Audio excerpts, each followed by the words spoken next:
कपड़े धोने वाली बहू। शादी के पहले से ही विभा को कपड़े धोने का बड़ा शौक था। कभी नल के नीचे तो कभी तालाब के पास। अरे मेरी नीली वाली लुंगी नहीं दिख रही है। विभा की अम्मा, कहाँ रखी है लुंगी? अरे वो तो विभा ने परसों ही धोकर रखी थी आपकी अलमारी में, देखो वहीं होगी। वो ना मैंने आज धो दी, मुझे लगा कि गंदी हो गई होगी। अरे कैसे गंदी हो गई थी, उसे तो मैंने पहना भी नहीं। हे भगवान, इस लड़की के कपड़े धोने की आदत से परेशान हो गया हूँ मैं। जितना तो घर में राशन नहीं आता उससे कहीं ज्यादा डिटर्जेंट पाउडर का खर्चा है। इसकी शादी करवा दो, शादी जाए अपने घर में ही करे काम, फिर चाहे घर के कपड़े धोने हो या पूरे गांव के।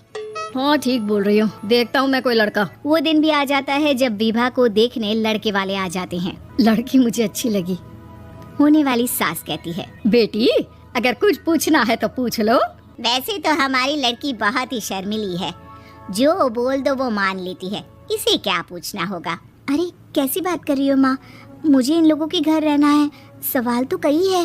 हाँ हाँ बेटा पूछ लो ना, क्या पूछना है। आप लोगों के घर कपड़े कौन धोता है? सास का मुंह बन जाता है।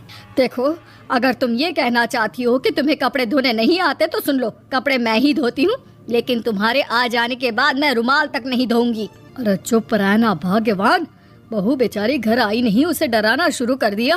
वो क्या है ना बिटिया, अभी तक तो ये कल्लू की माँ ही धोती थी, लेकिन अब तुम्हारे पापा तो दहेज में वॉशिंग मशीन देंगे ही।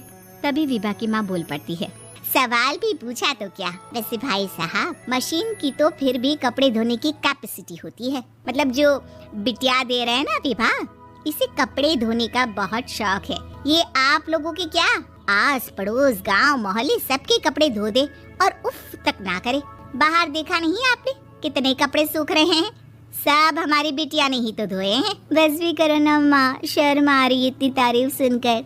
और तो और एक दाग निकाल कर दिखाओ तो मान जाओ। हाँ अच्छा माफ करना बेटा, मैंने गलत समझा, हमें तो रिश्ता बहुत पसंद है। और ऐसे जुड़ जाता है रिश्ता कपड़े धोने का शौक रखने वाली विभा का। उसकी शादी हो जाती है कोयला फैक्ट्री में काम करने वाले कल्लू के साथ। शादी के बाद अचानक विभा चिल्लाती हुई सास के पास आती है, सासू माँ, अरे सासू माँ कहाँ है आप?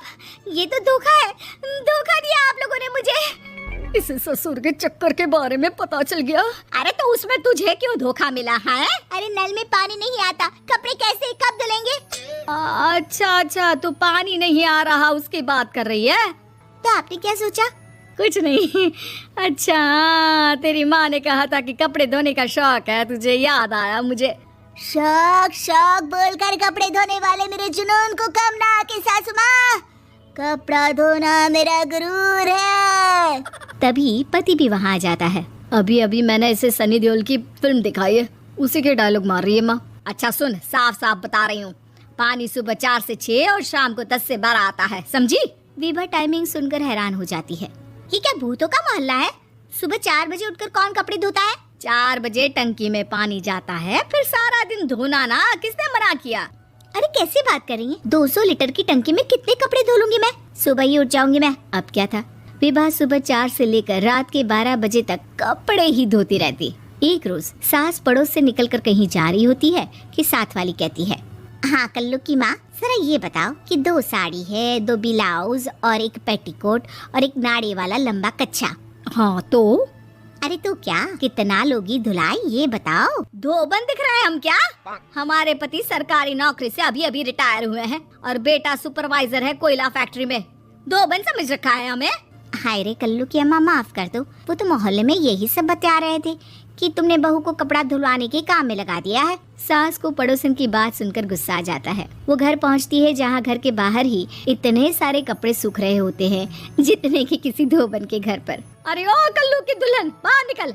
माँ जी यहीं आ जाओ, बाथरूम में चादर धो रहे हैं हम। अरे अभी हम धोते हैं, तुमको बाहर निकलो। ये आस पड़ोस वाले बोल रहे हैं कि हम बहू से कपड़े धुलवा कर उसे कपड़ा धोने वाली बना दिए हैं। अरे छोड़ो ना माँ जी, किन लोगों की बातों में आती हो? आस पास के लोगों का तो काम ही होता है कि वो किसी तरह सास बहू को लड़ा दे। बहू सारे घर के कपड़े धोती है, ये क्या कम है? बोलिए। सास को भी लग जाता है कि वो बहू का ये सनकीपन नहीं छुड़वा सकती, इससे अच्छा है कि खुद ही चुप हो जाए। एक रोज सास और बहू मंदिर जाते हैं, जहाँ सास की साड़ी वहाँ खड़ी भीख मांगने वाली से मिलती है। माँ जी क्या बात है, आपकी साड़ी उस भिखारन से कितनी मिल रही है ना? हाँ हाँ देखो तो, दोनों की साड़ी मिल रही है। क्या बात है कल्लू की अम्मा, तुम खुद को तो अफसर की बीवी बताती हो और ऐसी सिंपल सी प्लेन साड़ी पहनकर घूमती हो। सिंपल और प्लेन नहीं है ये साड़ी। तो क्या सोने के धागे से फूल बने हैं? कुछ भी सासू माँ, कुछ भी। हाँ बने थे इस साड़ी में सोने के धागे से फूल। मेरे पति लेकर आए थे मद्रास से स्पेशली मेरे लिए 10,000 की। ताहे भाई साहब इस भिखारन के लिए भी सेम टू सेम साड़ी लेकर आए होंगे 10,000 की। सास उस वक्त तो कुछ नहीं कहती, लेकिन बहू के साथ घर आती है और अलमारी से एल्बम निकाल कर लाती है। ये साड़ी देख रही है, ये वही साड़ी है जिसे मैंने अभी पहना था। इस साड़ी में ये जो चमकदार फूल दिख रहे हैं ना, ये सोने के धागों से काढ़े गए हैं। लेकिन तू लोकल वॉशिंग मशीन ब्रश से घिस घिस कर सारे फूलों को निकाल कर साड़ी प्लेन कर दी। मुझे माफ कर दीजिए सासू माँ। और तो और, जब मैंने तुझे तेरी गलती के लिए कुछ नहीं कहा, लेकिन तूने तो सबके सामने मेरा मजाक ही बना दिया। क्यों? बहू को समझ में आ जाता है कि अब से उसका कपड़े धोना बंद।